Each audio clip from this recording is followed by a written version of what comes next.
हाँ अब बोलिए, ये सब बन गया है। लिखिए रियल गैस।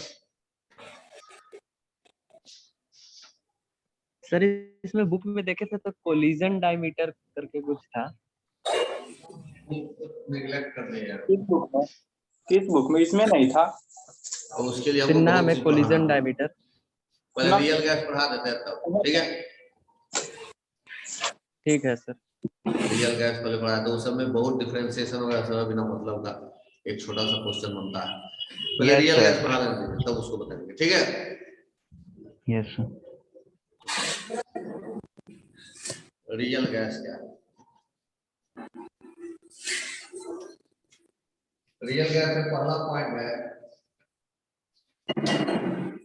कि there exist intermolecular force of at. देखिए नेचर में जितना गैस है, नेचर में जितना गैस है, कोई भी गैस आइडियल गैस नहीं है।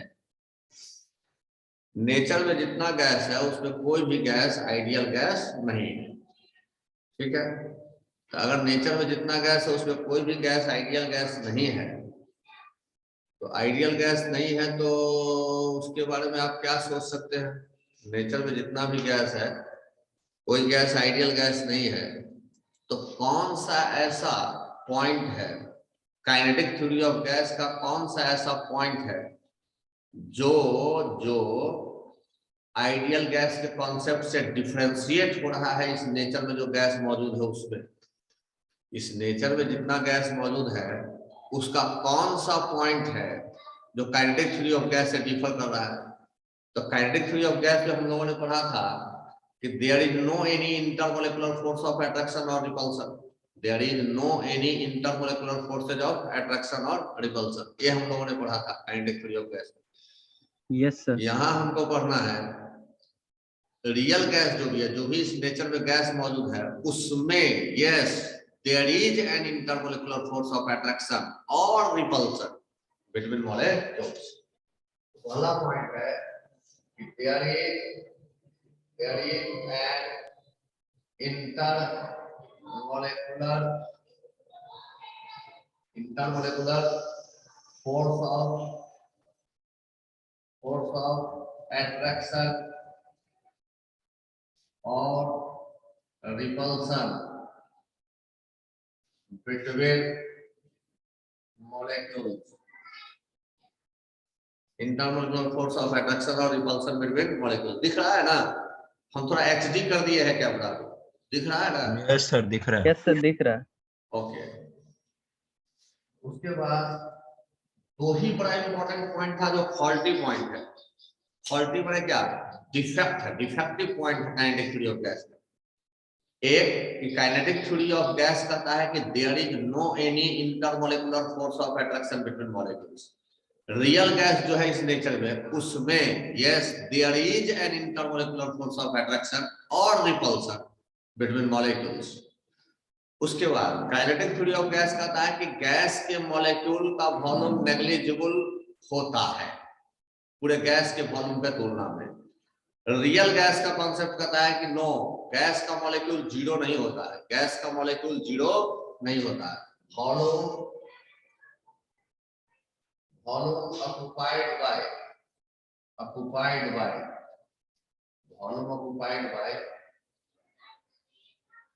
occupied by molecules of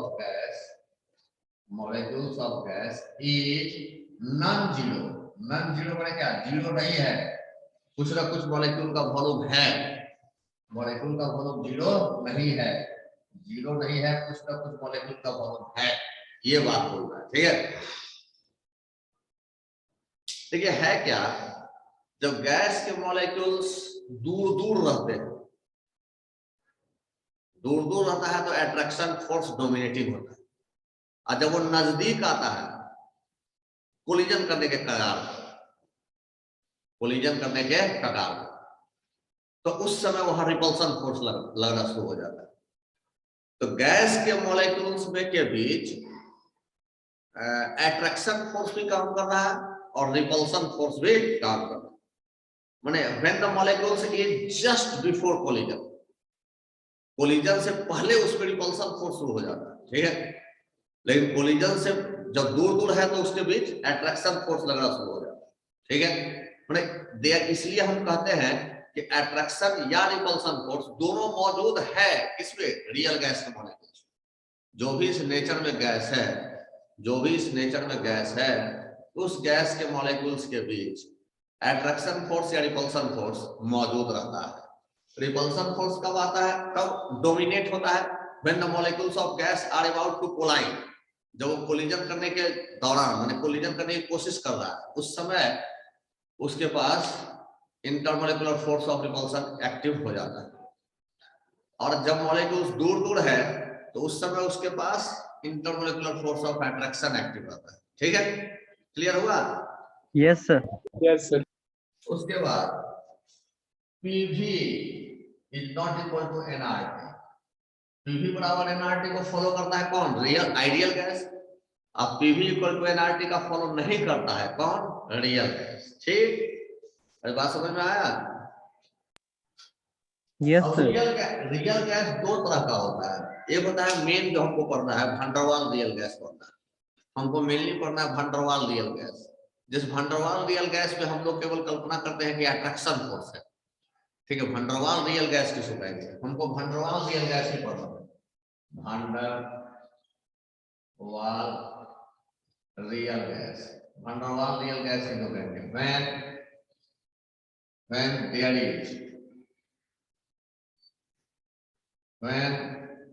there is intermolecular force of attraction only, मतलब जब रिपल्सिव फोर्स डोमिनेट नहीं करता हो, रिपल्सिव फोर्स डोमिनेट नहीं करता हो तो कहलाता है, माने कि only attractive force is operating between molecules of gas, then it is called van der Waals real gas, ठीक है। तो इसलिए हम कह सकते हैं क्या, इसलिए हम कह सकते हैं कि all van der Waals real gas, all van der Waals real gas are real gas, but all real gases are not van der Waal real gases, van der Waal real gases, ठीक है। हर real gas van der Waal real gas नहीं है, लेकिन हर van der Waal real gas होता है, ठीक है। अरे समझ गए? तो van der Waals real gas में क्या होगा, PV is not equal to nRT, इसमें भी PV बराबर nRT का फॉलो नहीं होगा, इसमें भी PV बराबर nRT का फॉलो नहीं होगा।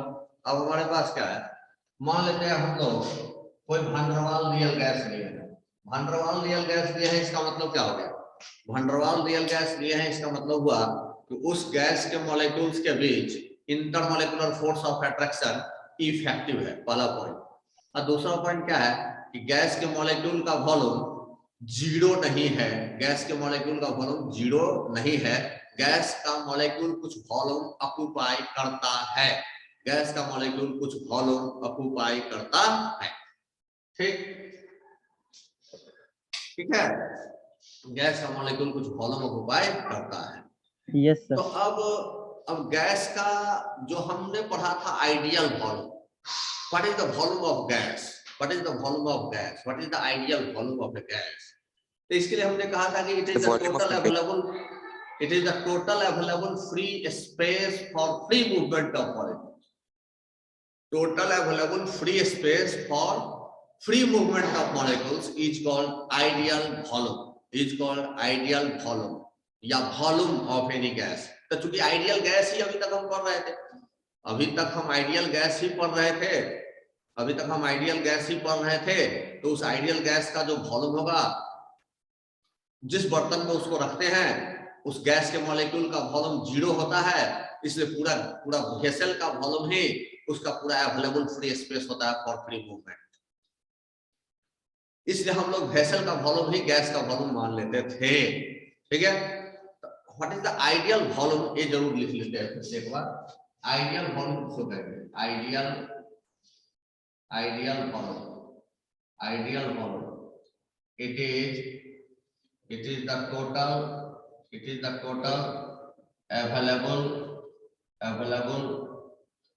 available free space for free movement of molecules. This is called ideal volume. ठीक, उसके बाद आइडियल प्रेशर किसको कहेंगे? आइडियल प्रेशर किसको कहेंगे? तो जब जैसे मान लेते हैं इस बर्तन में हम गैस रखे हुए, इस घर में हम गैस रखे हुए, गैस के मॉलिक्यूल्स में कोई इंटरमॉलिक्यूलर फोर्स ऑफ अट्रैक्शन नहीं है, हर मॉलिक्यूल रैंडम मोशन कर रहा है और बर्तन के वॉल ऑफ द वेसल से कोलिजन कर रहा है। कोलिजन के कारण प्रेशर एग्जर्ट होता है। प्रेशर कैसे एग्जर्ट होता है हम सब काइनेटिक थ्योरी ऑफ गैस पे निकाले हैं, पीवी बराबर 1/3 mLcs पेरिस कॉन्सेप्ट से। ठीक है, ओके। तो ये प्रेशर एग्जर्ट करता है when there is no any intermolecular force of attraction. लेकिन अगर मॉलिक्यूल में इंटरमॉलिक्यूलर फोर्स ऑफ अट्रैक्शन है, अगर मॉलिक्यूल में इंटरमॉलिक्यूलर फोर्स ऑफ अट्रैक्शन है, तो मान लेते हैं ये मॉलिक्यूल यहां से गया टकराने बर्तन के वाल से, वेसल के वाल से, तो दूसरा मॉलिक्यूल उसको अट्रैक्ट करेगा। तो जितना वेलोसिटी से टकराना चाहिए था उससे कम वेलोसिटी से टकराएगा। तो जितना प्रेशर क्रिएट होना चाहिए था उससे कम प्रेशर क्रिएट होगा। इसलिए इस परिस्थिति में जो प्रेशर हम लोग ऑब्जर्व कर रहे हैं, जो गैस का मॉलिक्यूल प्रेशर वेसल के वॉल पर लगा रहा है, वो प्रेशर जितना लगाना चाहिए था उससे कम लगा रहा है। तो उससे कम लगा रहा है, इसका मतलब हुआ कि हमारा ऑब्जर्व प्रेशर जो है वो जितना होना चाहिए था उससे हम कम प्राप्त कर पा रहे हैं। कितना बात समझ में आया? यस। आइडियल प्रेशर क्या? What is the ideal pressure? The pressure exerted by molecules of gas when there is no any intermolecular force of attraction. अगर कोई intermolecular force of attraction gas के मॉलिक्यूल्स के बीच नहीं है, अगर गैस के molecules के बीच कोई इंटरमॉलिक्यूलर फोर्स ऑफ अट्रैक्शन नहीं है, तो उस मॉलिक्यूल्स के द्वारा लगाया गया प्रेशर जो होगा, वॉल ऑफ कंटेनर पर जो लगाया गया प्रेशर होगा, that is called ideal pressure. Ideal pressure किसको कहेंगे? The pressure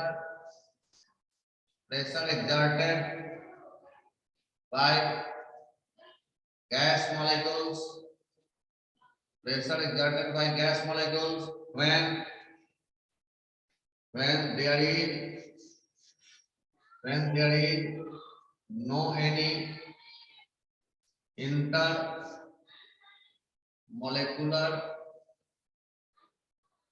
there is no any intermolecular forces of attraction.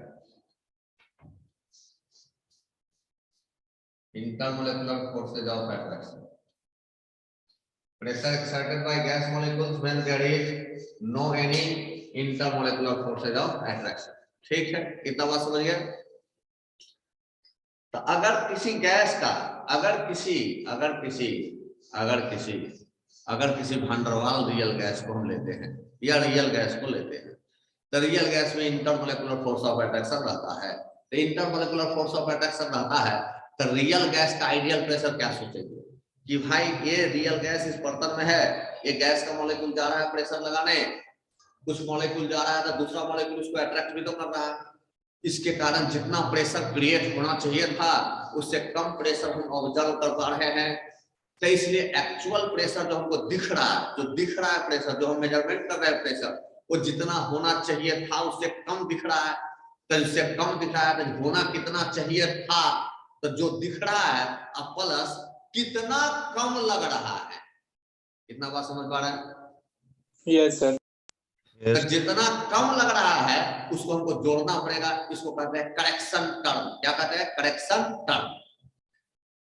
ठीक है, यही करेक्शन टर्म हमको निकालना है। इसी करेक्शन टर्म के बारे में एक कॉन्सेप्ट हमको डेवलप करना है। ठीक है, उसके बाद आइडियल वॉल्यूम हम लोग क्या जानते हैं? आइडियल वॉल्यूम जानते हैं कि it is the total available free space for free movement of molecules के फ्री मूवमेंट के लिए जो स्पेस चाहिए, वो स्पेस आइडियल गैस का क्या होता है? आइडियल गैस जिस वेसल में रखा हुआ है पूरा वेसल का स्पेस, पूरा वेसल का वॉल्यूम ही उसका टोटल अवेलेबल फ्री स्पेस है फॉर फ्री मूवमेंट। लेकिन अगर गैस के मॉलिक्यूल का वॉल्यूम 0 नहीं है, अगर गैस के मॉलिक्यूल का वॉल्यूम कुछ है, जैसे मान लेते हैं हम एक मॉलिक्यूल है, तो हम इतना जगह तो छेकबे करेंगे यहाँ, तो अगर यहाँ जगह छेकेंगे तो हम घूम कितना में सकते हैं, तो पूरे बर्तन के वॉल्यूम में से हम अपना वॉल्यूम घटा लें, इतना हमारे लिए टोटल अवेलेबल फ्री स्पेस है फॉर फ्री मूवमेंट। बोलो बोलो सही है कि गलत है? Yes sir. इसका मतलब रियल गैस का अगर हम आइडियल प्रेशर लगा लें, निकाल लें, और रियल गैस का अगर हम आइडियल वॉल्यूम निकाल लें, तो आइडियल वॉल्यूम क्या होगा? आइडियल वॉल्यूम होगा पूरे वॉल्यूम के वेसल में से कुछ ना कुछ तो घटाना पड़ेगा। अब क्या घटाना पड़ेगा अभी डिसीजन नहीं किए, लेकिन घटाना तो पड़ेगा, घटाना पड़ेगा तो ये हमारा आइडियल वॉल्यूम होगा। और फिर उस प्रकार आइडियल प्रेशर निकाल लेंगे। क्या?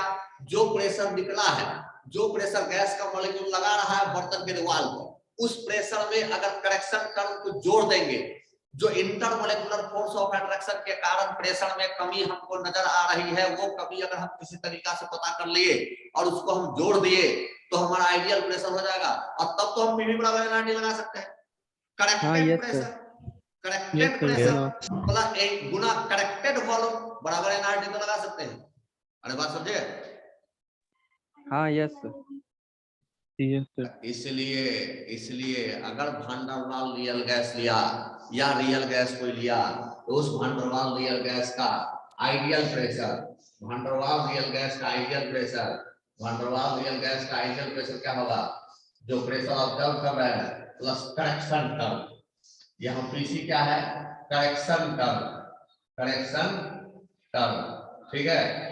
अगर आइडियल वॉल्यूम निकालना चाहेंगे तो volume of vessel minus correction term, ये VC क्या है? Correction term. ये किसके लिए करेक्शन टर्म है? वॉल्यूम के लिए। ये किसके लिए करेक्शन टर्म है? प्रेशर के लिए। ठीक है। अब तब ये हमारा, तब हम लिखना हमारे लिए PI into VI बराबर nRT, ये हमारे लिए तब सही होगा। ठीक है, अरे समझ में आ रहा है? Yes sir. तो ये करेक्शन टर्म फॉर प्रेशर है, फॉर प्रेशर, ये करेक्शन टर्म फॉर वॉल्यूम। ठीक है। और जब हम ये लगा देंगे तो तब हम पीवी बराबर एनआरटी का इस्तेमाल कर सकते हैं, लेकिन इसके लिए हमको करेक्शन टर्म निकालना सीखना होगा, करेक्शन टर्म को जानना सीखना होगा। वान डेर वाल जो रियल गैस का कल्पना किया था वही वान डेर वाल दो ठे करेक्शन टर्म लाया था, एक वॉल्यूम करेक्शन, ठीक है, वॉल्यूम करेक्शन। तो वान डेर वाल ने क्या वॉल्यूम करेक्शन किया था? वान डेर वाल ने एज्यूम किया कि मान लो कि दो मॉलिक्यूल तुम्हारा टकरा रहा है, किसी समय दो मॉलिक्यूल टकरा रहा है, मॉलिक्यूल का स्फीयर मान लिया, किसी समय दो मॉलिक्यूल टकरा रहा है, ये दूरी, ठीक, ये दो मॉलिक्यूल टकरा रहा है। अगर ये दो मॉलिक्यूल सटा हुआ है, अगर हम एक ऐसा वेसल ले ले, जिस वेसल में गौर करो, ये वेसल ले लीजिए, थोड़ा अच्छा नहीं बना।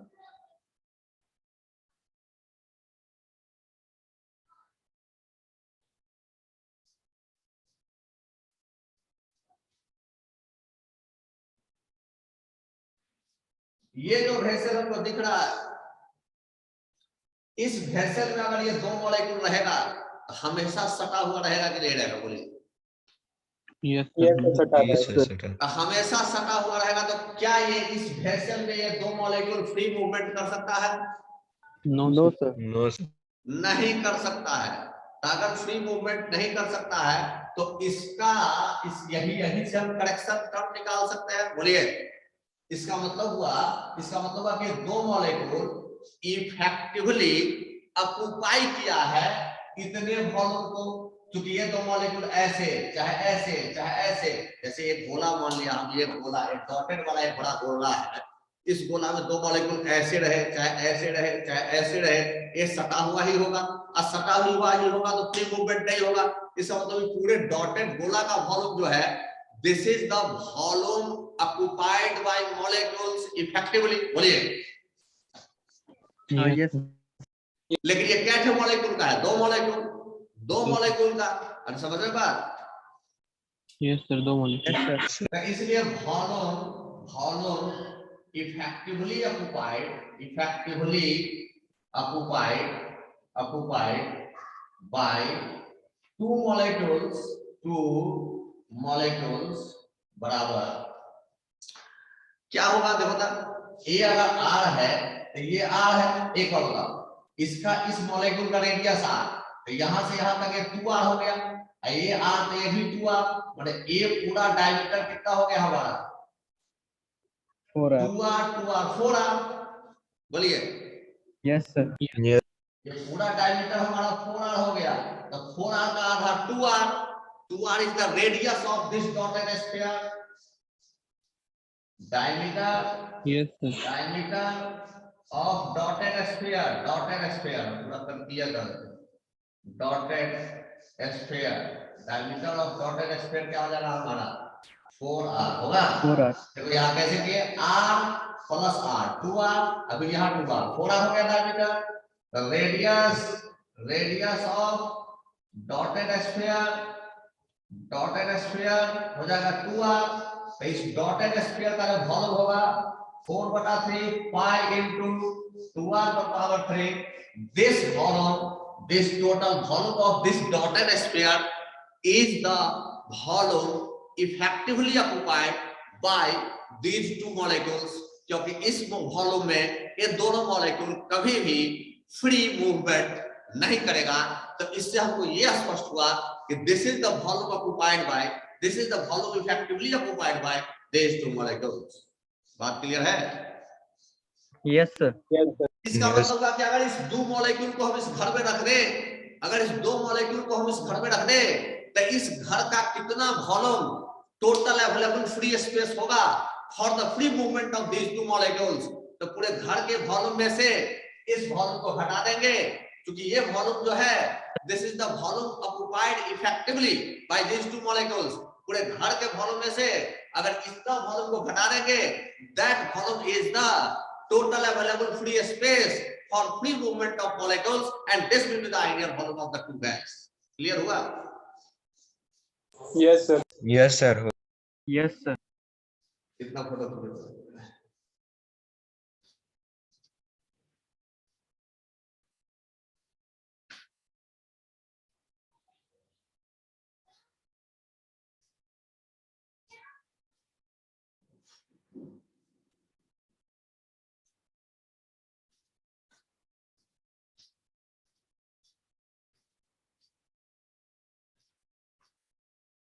बेटा में सर जो दो मॉलिक्यूल का वॉल्यूम है उसमें से पहले एक मॉलिक्यूल, मिनट सर। उसमें से एक मॉलिक्यूल का वॉल्यूम निकालेंगे ना पहले। हाँ आ जाएगा एक मॉलिक्यूल का, अब इसी से हम आगे बढ़ेंगे, यही हमारे लिए सीधी हो गया फोटो कलेक्शन।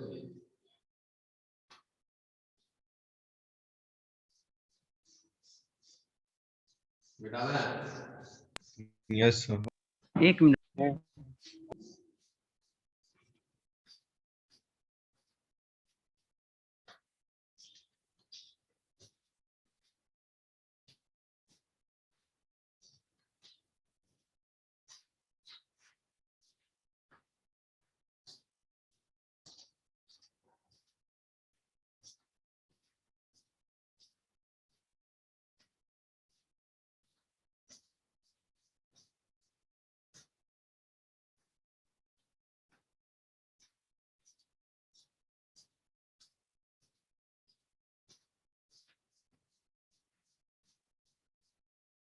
हो गया?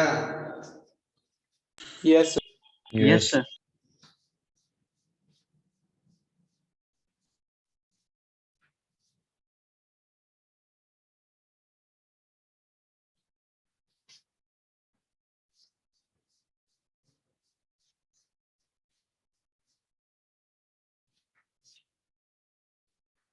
आइए जा मिटा दिया। हम सोचे थे ये दो मॉलिक्यूल है जो एक दूसरे से टच कर रहा है, ये दूरी r है, ये भी दूरी r है, तो छोटा ही बन रहा है।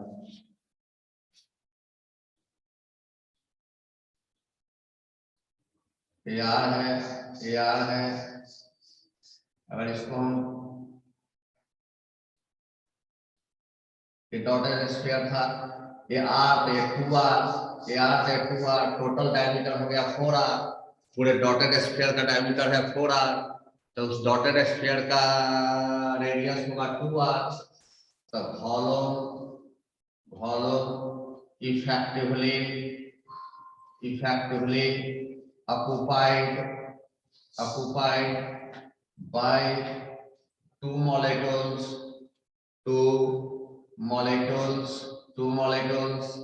बराबर होगा 4/3 पाई इंटू 2R का होल क्यूब, 8 गुना 4/3 पाई आर क्यूब।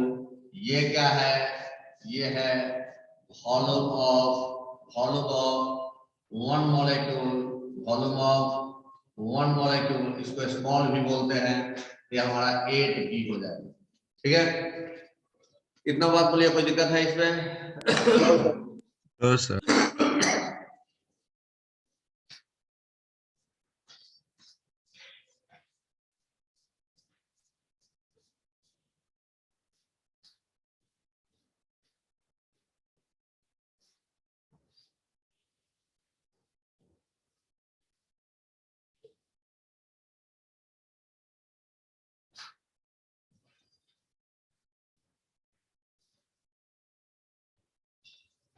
इसका मतलब हुआ कि एक मॉलिक्यूल का जितना वॉल्यूम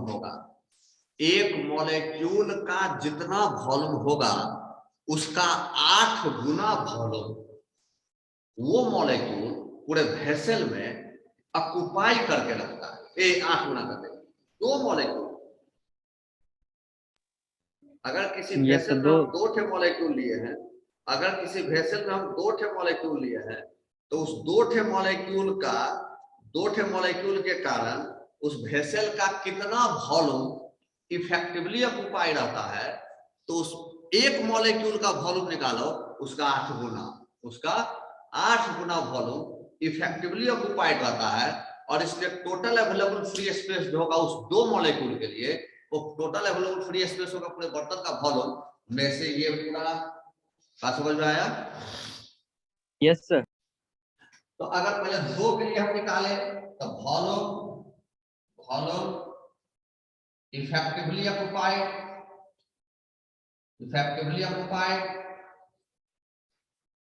बाय 1 मॉलिक्यूल क्या होगा? 4B होगा। बोलिए, 2 मॉलिक्यूल के लिए 8B, 1 मॉलिक्यूल के लिए 4B। बोलिए, yes sir. Volume effectively occupied by 1 mole molecule क्या होगा? 4B। गुना अवोगाड्रो नंबर होगा। यस सर होगा। इसी को कहते हैं बी। ये बी जो है वो क्या है? भांडरवाल।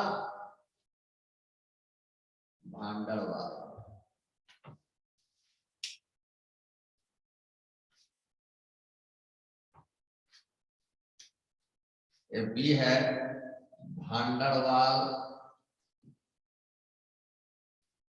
कांस्टेंट जगह है कैसे फॉर वॉल्यूम करेक्शन। ये तो कांस्टेंट होगा 1 मोल के लिए बी। ये 1 मोल के लिए क्या आया है? बी। ये बी बराबर क्या है? 4B गुना अवोगाड्रो नंबर, जहां एक छोटा भी क्या है? This is the volume of 1 molecule. Yes sir. This is the volume of 1 molecule. ठीक। अब उसके बाद वॉल्यूम इफेक्टिवली ऑक्युपाइड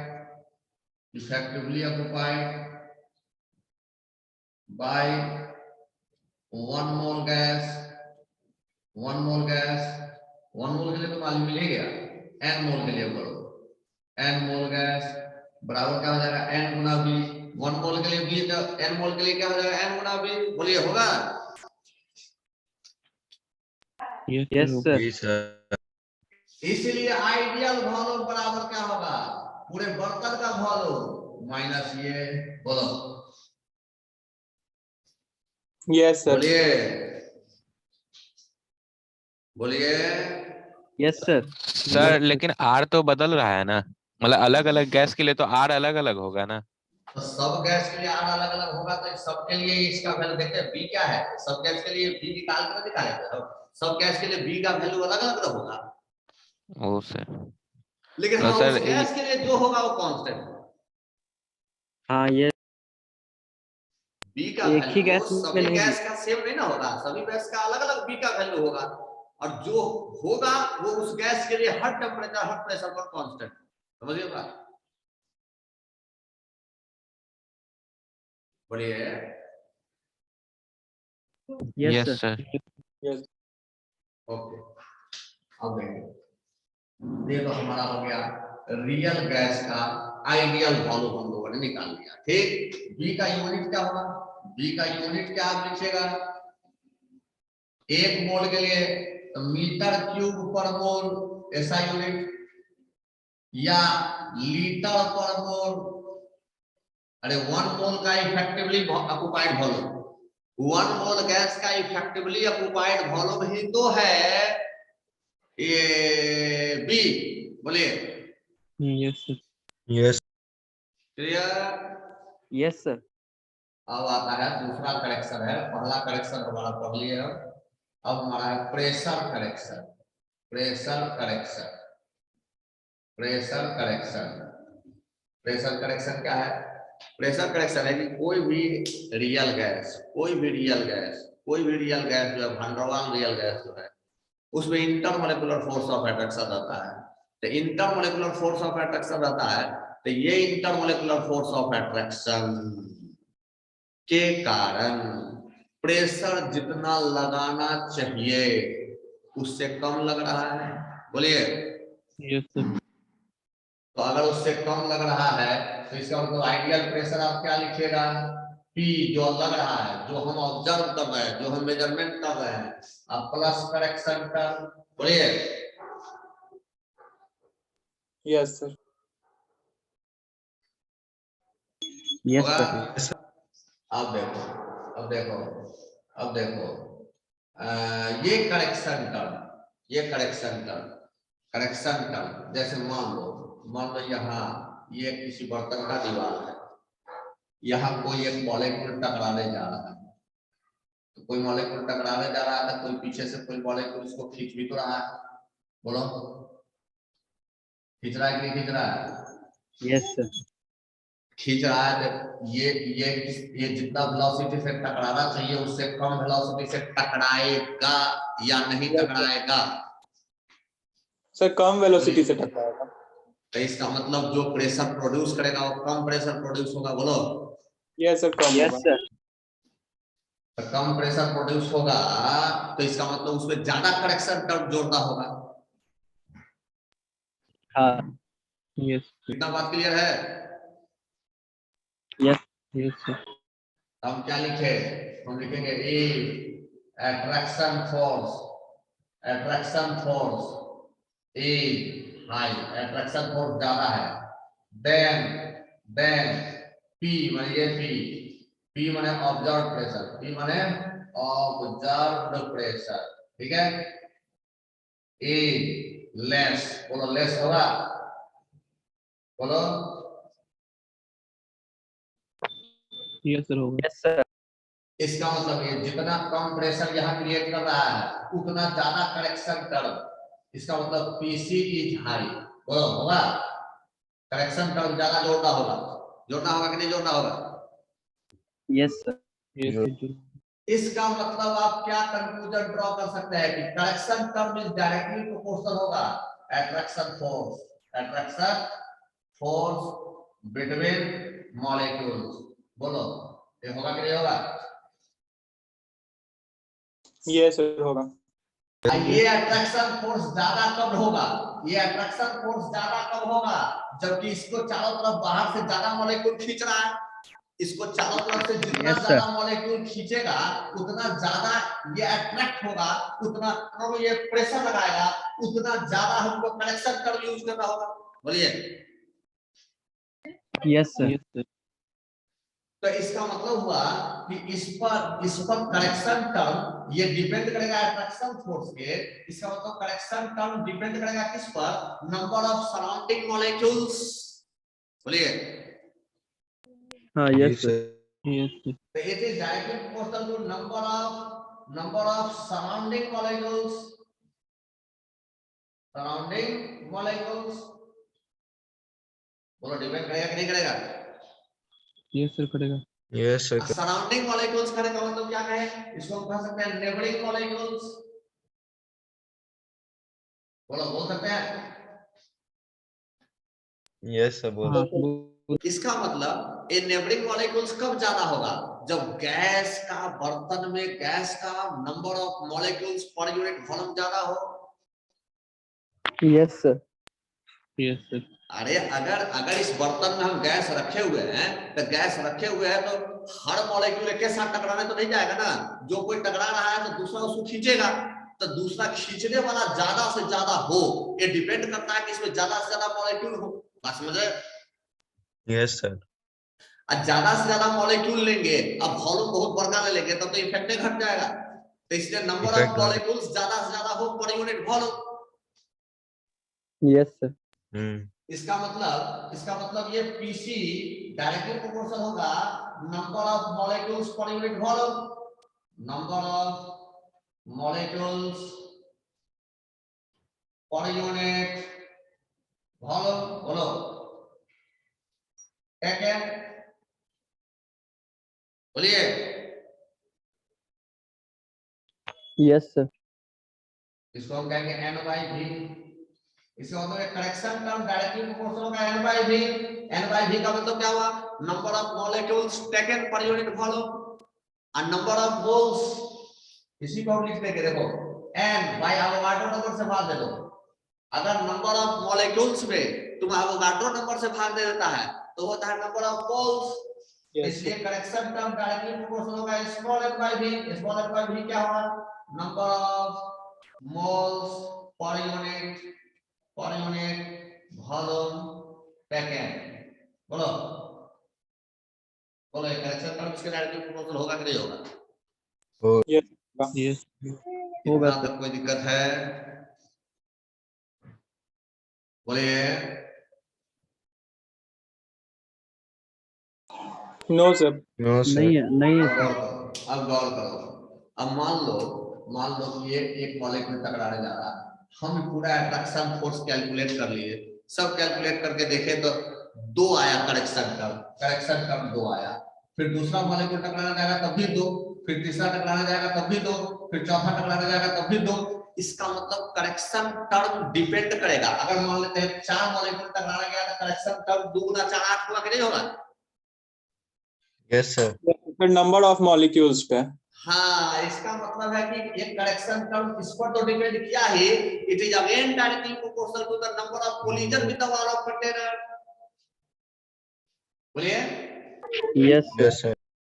इसको लिखो, फोटो खींचो तो आगे डिराइव कर ही देते हैं। हो गया।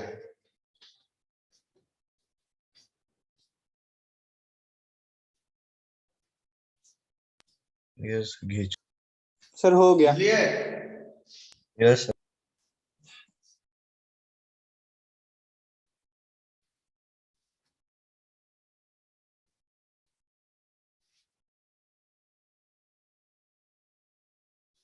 हाँ, इसका मतलब ये दूसरा लॉजिक जो है, एक लॉजिक तो हम समझ गए। एक लॉजिक क्या समझे कि डायरेक्ट ये डिपेंड करेगा। पहला लॉजिक था ये जब ज्यादा टकराने में खींच रहा है, ये जितना ज्यादा खींचेगा उतना ज्यादा करेक्शन टर्म होगा। तो खींच रहा है, ये डिपेंड करता है किस पर? कि बर्तन में कितना मॉलिक्यूल्स है पर यूनिट वॉल्यूम।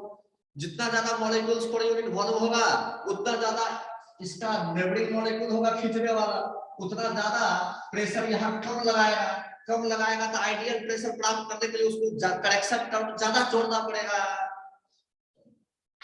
यस सर ज्यादा जोड़ना। यस तो इसलिए ये करेक्शन टर्म डायरेक्टली प्रोपोर्शनल होगा नंबर ऑफ मॉलिक्यूल्स पर unit volume taken.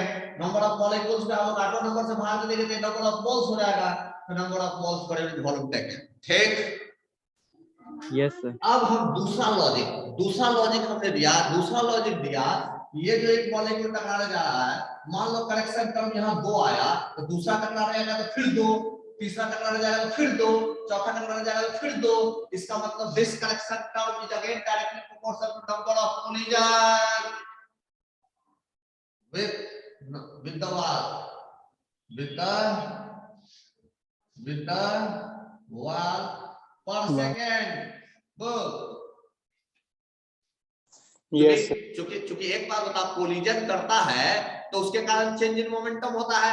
Change in momentum पर सेकंड इज कॉल्ड फोर्स। अब force per unit area is called pressure. तो इसलिए कोलिजन की संख्या जब भी लेंगे तो पर सेकंड लेंगे। Yes, हाँ sir. Per yes second. अरे समझ गए? and collision is maximum when n by v is maximum work. n by v माने नंबर ऑफ मॉलिक्यूल्स पर यूनिट वॉल्यूम टेकन। जब हम ज्यादा से ज्यादा मॉलिक्यूल लेंगे तब ना ज्यादा से ज्यादा टकराने जाएगा। Yes, sir. Collision ज्यादा होगा. Yes sir. इसलिए फिर से आ गया वही बात, n by v का अवोगाड्रो नंबर से भाग दे दो, n by अवोगाड्रो नंबर बटा v माने स्मॉल n by v माने again once again correction term directly proportional to number of moles per unit volume taken. बोलो yes sir yes Yes, sir. अरे बोलो होगा कि नहीं Yes, होगा? Yes sir. Number of collision with the wall इससे इसको 1 लो, 1 2 दोनों में करेक्शन टर्म बाइंड है directly proportional to n by v गुना n by v। इसलिए करेक्शन टर्म डायरेक्टली प्रोपोर्शनल होगा n square by v square. इसलिए करेक्शन टर्म हटा, प्रोपोर्शनलिटी हटा, a रख n square a by v square. This a is van der Waal constant for pressure correction। यहां तक समझ में आया? बोलो। yes, sir. Yes, sir. आ गया. सर वहाँ जो number of collision with the wall पर सेकंड क्यों लिए हैं? अरे पर सेकंड इसलिए लिए कि दीवार से टकराए मोमेंटम चेंज होगा। चेंज इन मोमेंटम बटा टाइम में कहलाएगा फोर्स। Yes sir. अब फोर्स बटा एरिया में कहलाएगा प्रेशर। तो पर सेकंड नहीं लेंगे तो चेंज इन मोमेंटम बटा टाइम कैसे आएगा? Yes, हाँ, yes, sir. momentum.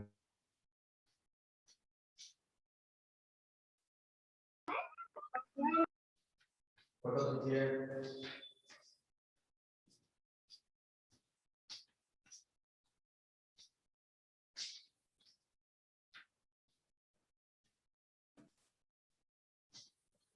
Yes sir लिखिए। हो गया? Yes. इसलिए मिटा दो इसको। Yes, sir.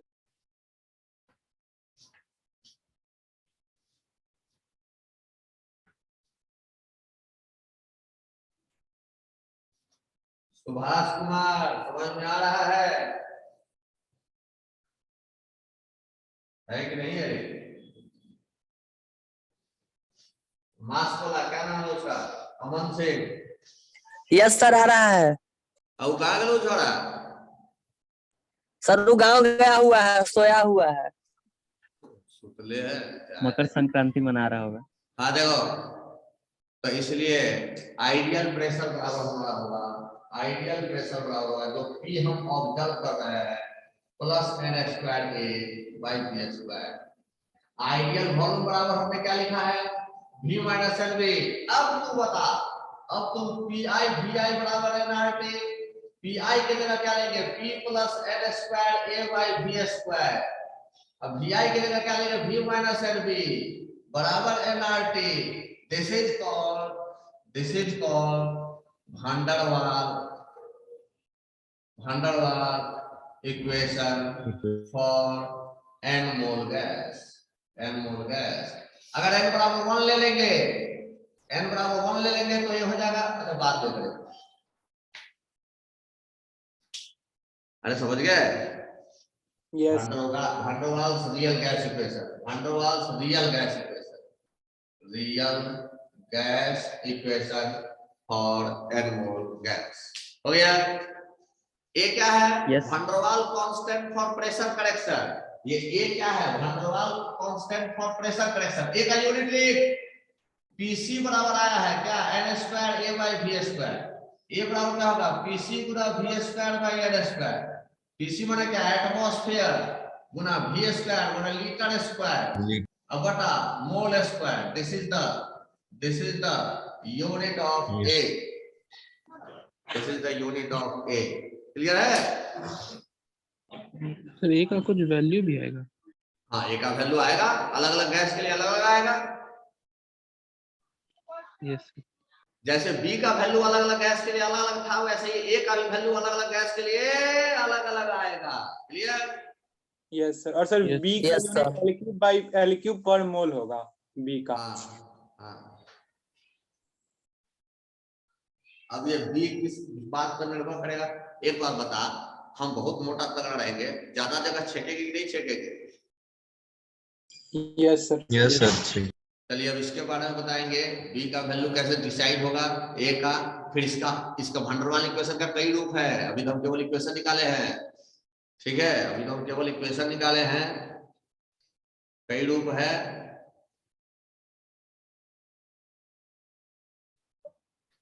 यस मुझे बोलो इसका।